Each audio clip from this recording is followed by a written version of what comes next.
Muchas gracias. Bueno, buenas tardes, señores, señoras, ¿cómo están, chicos, chicas? Bueno, mi nombre es Brian Escudero y antes que nada, quisiera pedir unas disculpas porque en esta presentación que voy a hacer, lamentablemente no voy a poder presentar resultados por temas de administración y por temas de tiempo, aún no termino de sacar la data, procesar la data, así que solamente, lo que voy a hacer ahorita es darle como una revisión de todo lo que sí es este proyecto.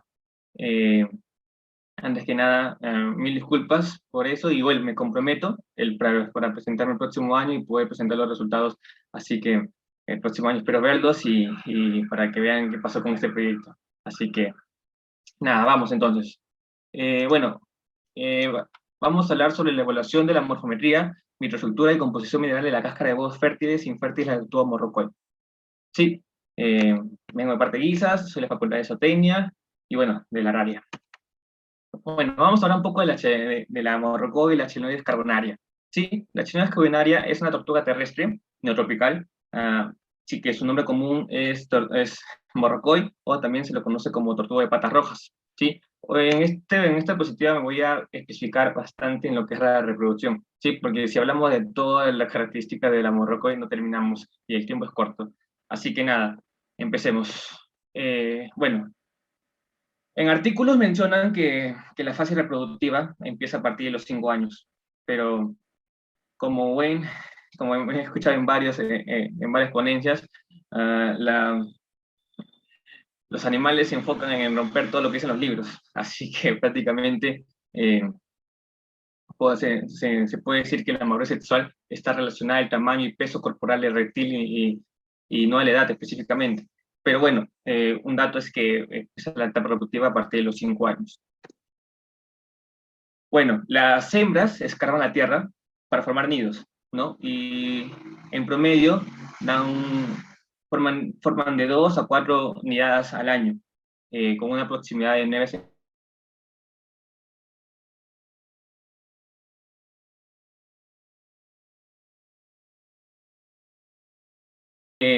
Un dato curioso es que Hernández en el 2008 dio como un dato interesante que, por ejemplo, encontró un nido de 13 huevos, o sea, 13 huevos. O sea, del 7, como era que se encontraba, encontró un nido de 13 huevos y que una hembra puso 6 nidadas en un año. O sea, que rompió los esquemas que mencionaban los demás artículos, como Castaño en el 81. Sí, Hernández lo publicó en el 2008. Sí, 2008. Y acá tengo mis apuntitos. Ya bueno. Ok, la temperatura de incubación influye en el tiempo total la temperatura de incubación influye en el tiempo total de incubación. Un momento, por favor. Ya, ahora sí. La temperatura de incubación influye en el tiempo total de incubación. O sea, la temperatura influye en la incubación, en pocas palabras. ¿Y cómo influye la incubación? Primero, en el desarrollo embrionario. Eh, es el tiempo en temperaturas mucho más elevadas, el tiempo de incubación va a ser mucho menor. Sí, o sea, en temperaturas más altas, los días de incubación van a ser cortos, van a ser pocos días de incubación. Caso contrario, si son temperaturas bajas, temperaturas bajas podrían compararse como, se podría dar periodos de incubación mucho más largos, ¿no? También afectan el éxito de eclosión. ¿Sí? En huevos que se incuban a temperaturas mayores, el éxito de eclosión lamentablemente fue menor. Por ello que el éxito de eclosión a temperaturas menores es recomendable para que se puedan generar lo que se quiere, ¿no? La eclosión y la sobrevivencia de las crías. Y por último, la tasa de crecimiento inicial. Sí, en temperaturas mayores, en la tasa de crecimiento inicial, el, el plastrón y ¿cómo se llama? Y la masa de la cría, sí, la masa de la cría, el plastrón y la masa de la cría fueron mucho mayores a temperaturas altas, a comparación de temperaturas bajas, donde la masa de la tira es poco menor y también el ancho del plastrón también es un poco más pequeño, ¿no? Y bueno, Hernández y Montoya en el 2017 sugieren que la temperatura también influye en el sexo, pero eso todavía no está probado. Se podría hacer una investigación de eso. Bueno, ¿cuáles son las características del huevo de la morrocoy? Empecemos. El peso promedio de la... voy a sacar esto acá, ya. El peso promedio del huevo es de 50 gramos aproximadamente. Estudios han reportado pesos mínimos de 29,14 gramos y máximos de 75,17 gramos. La caja, bueno, en resumen, bueno, como antes un preámbulo, ¿para qué sirve la cáscara de huevo? La cáscara de huevo es importante porque es propio porque amortigua los cambios del interno, del feto, del embrión, a los cambios, contra los cambios externos, ¿no? Del ambiente. Y por ello, ese intercambio se puede hacer intercambio gaseoso, intercambio de humedad, se puede hacer, también protege contra los daños mecánicos y también es una barrera importante de barreras para patógenos. Sí, bueno, sigamos. Se caracterizan los huevos de la morrocoy, en general, se caracterizan por tener cascas rígidas y relativamente impermeables, catalogándose como huevos endohídricos, ¿no? Sin embargo, no existe estudios de densidad de poros que soportan científicamente esta clasificación. Ya, a ver, para tener un poco de idea, los huevos endohídricos es muy importante porque eh, es como una cualidad de las morrocoy, es como una ventaja evolutiva que ellos tienen, ¿no? ¿Por qué? Porque los huevos endohídricos permiten que no salga ni entre agua al huevo, al dentro en el huevo interior, en el interior del huevo. y por ello, el cáscara de huevo, el huevo puede estar en ambientes extremos, en ambientes muy secos, en ambientes muy húmedos, y no pasa nada porque no entra ni sale agua. Y bueno, es una característica que tiene, ¿no? Porque eh, en sí el agua, que creo que es la siguiente, sí, acá está. La fuente de agua que tienen estos huevos son de la albúmina, ¿no? Que además de que está formada por el 90% de agua, ofrece proteínas al embrión, ¿no? Para el crecimiento embrionario. Esto es caso contrario esto es muy popular porque a comparación de otros huevos, de tortuga, de otros huevos, tanto de reptiles también, que son huevos leídicos, ¿sí? Que son huevos que sí necesitan agua, sí necesitan, por ejemplo, las tortugas de mar, sí necesitan una alta humedad, tanto para que puedan absorber agua, que es necesario para el crecimiento del embrión, no caso contrario que en la morrocoy, que no es necesario. ¿Qué más? Ah, ya, claro, pero no existen, pero este no está, ¿cómo dice? No tiene una clasificación científica, o sea, no está demostrado en sí. Y eso es, mira, me adelanto un poco de las justificaciones del proyecto, ¿no? Esto es lo que se quiere demostrar, tanto para ver la densidad de porosidad se va a demostrar que si la cáscara de la morrocoy se considera un huevo endohídrico. Bueno, siguiente. Bueno, empecemos, vamos a hablar de la capa calcárea. Bueno, no voy a explicar muy de las estructuras de las capas de los quelónidos o en las capas en general, porque son varias, ahí sí también me voy a perder tiempo. Pero en sí, en resumen, de exterior para interior, la cáscara de huevo se divide en capas, ¿no? La capa más exterior es la cutícula, luego le sigue la capa empalizada, y luego le sigue la capa mamilar, y luego le sigue las membranas internas y externas, ¿sí? La capa empalizada y la capa mamilar forman algunos lo consideran como uno solo. Es la capa más grande que se tiene del grosor de la cáscara, y bueno, la unión de los dos lo consideran como la capa calcárea, ¿sí? Eso es importante también para que me puedan entender cuando explique esta diapositiva de acá. Bueno, y acá me voy a centrar en cuál es la diferencia de la capa calcárea en huevos fértiles y huevos infértiles, ¿sí? Porque va a haber diferencias. En todo el desarrollo embrionario la capa va a cambiar, no va a ser, no va a ser la misma. Por ejemplo, acá, cuando se depositan los huevos, ya, bueno, antes de hablar de esto, de las espículas, tienen que entender que la capa calcárea, la capa más grande que se tiene, que es la capa epalizada y la capa mamilar, está formado por grandes nódulos, ¿sí? Y estos grandes nódulos están como juntas, acá podemos ver, están como juntas, no tan apretadas, porque algunas dejan espacios eh, regulares, pequeños, que forman parte de los poros, y también son irregulares, claro. ¿Para qué? Bueno, para formar poros, pero estas nódulos, su unidad, su componente principal, se llaman espículas, ¿sí, no? Espículas. Ya, ahora con eso puedo hablar de este tema, porque, bueno, cuando se depositan los huevos, las espículas se encuentran plegados verticalmente. O sea, esta de la parte de acá, esta fotografía de... A ver, voy a sacar un poco esto más abajo. Ya está, ya. En la fotografía de la izquierda podemos ver que las espículas están en forma vertical, están así. Si lo vemos en una visión, vemos que las espículas están así, ¿no?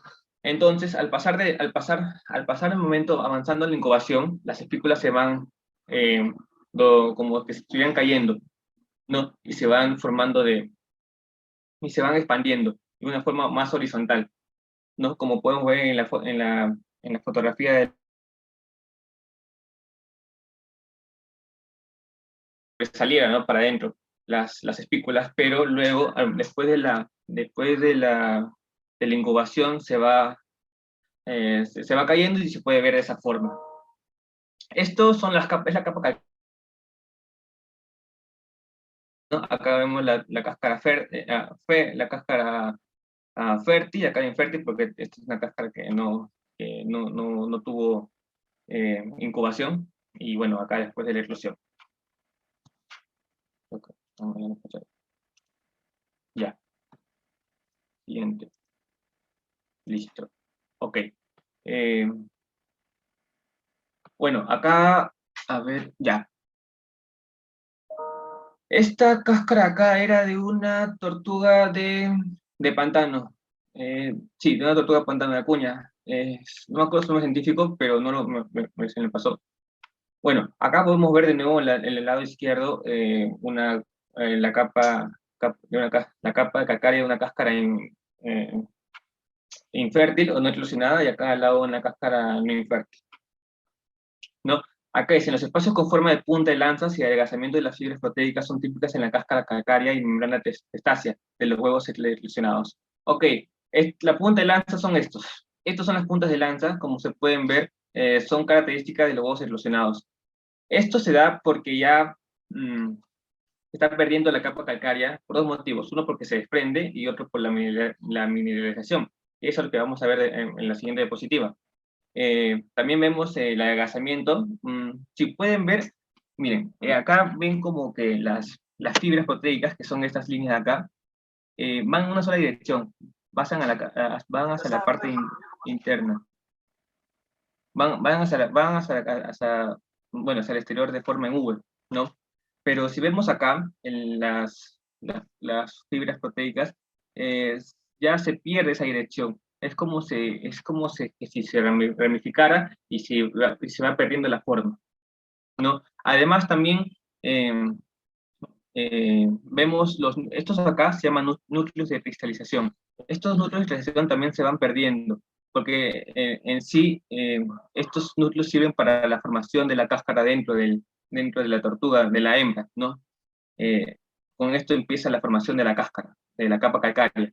Y bueno, y es lo primero que se pierde al momento de obtener calcio para el embrión, que acá ya no se puede observar muy bien. Y bueno, siguiente.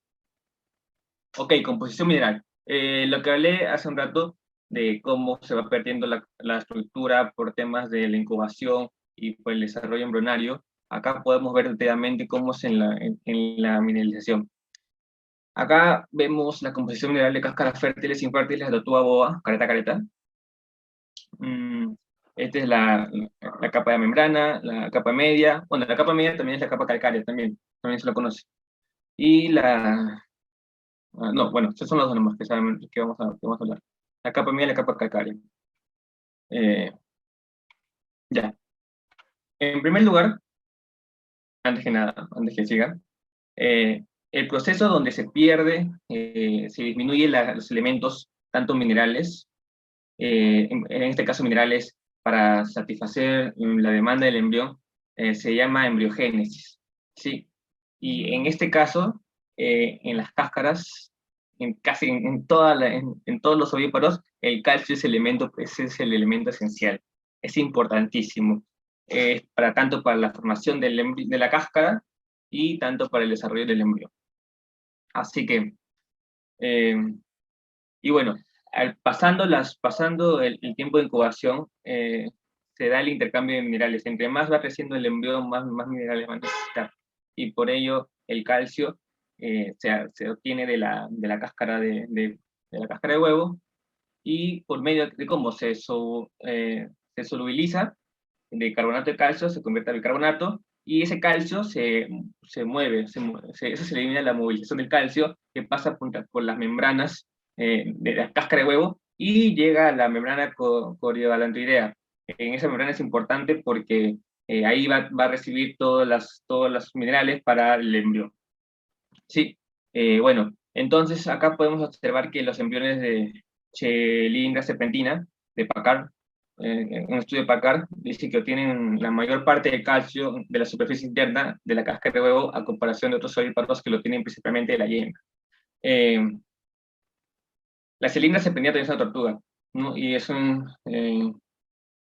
eh, eh, forma parte de la familia de la Morrocoi, pero podemos ver que a comparación de otros de los ovíparos, la cáscara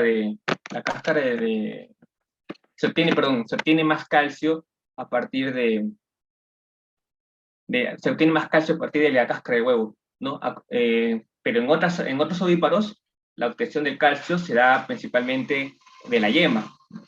Ellos primero agarran de la yema, y si hay un problema, lo agarran de la cáscara, pero la Chelidina serpentina lo agarra específicamente de la cáscara de huevo. ¿Sí? Y bueno, esto es un dato importante. Bueno, en este estudio acá, también de la tortuga uva, las capas de los huevos eclosionados, como el calcio, el cloro y el sodio, disminuyeron durante todo el desarrollo embrionario. O sea, como vemos acá, el carbono, el calcio y el oxígeno, como pueden ver, el carbono y el calcio fueron los elementos que más han sido utilizados en todo el desarrollo embrionario. Esta es la disminución que se hubo. Pero también se da bastante la disminución en cloro y en sodio. Y eso también va a ser unos minerales que también se va a hablar en el proyecto. Vamos a evaluar bueno, en este proyecto acá vamos a evaluar la morfometría, la microestructura, como con un microscopio óptico, un microscopio de barrido, y bueno, eso lo vamos a hacer en el laboratorio de histofometría aviar, ¿sí? Y bueno, la composición mineral de la cáscara lo vamos a hacer con un espectrofotómetro de absorción atómica, pero eso lo va a hacer como un servicio ELENA, que es el laboratorio de evaluación de análisis, o el laboratorio de evaluación el laboratorio de evaluación de alimentos. Eh, y bueno, perdón. Bueno, las cáscaras, bueno, he tenido 53 cáscaras de huevos, de las cuales 25 cáscaras son fértiles y 28 cáscaras son infértiles, y son obtenidas del proyecto, de una investigación de Mendoza. Y bueno, estos se lo voy a llevar a... Estos son con los que voy a hacer, bueno, se está haciendo, se hace la data. Y bueno, ¿cuál es la justificación? Primero, es la importancia de la especie. La especie es altamente consumida en varios lugares de Sudamérica, incluye el Perú, ¿no?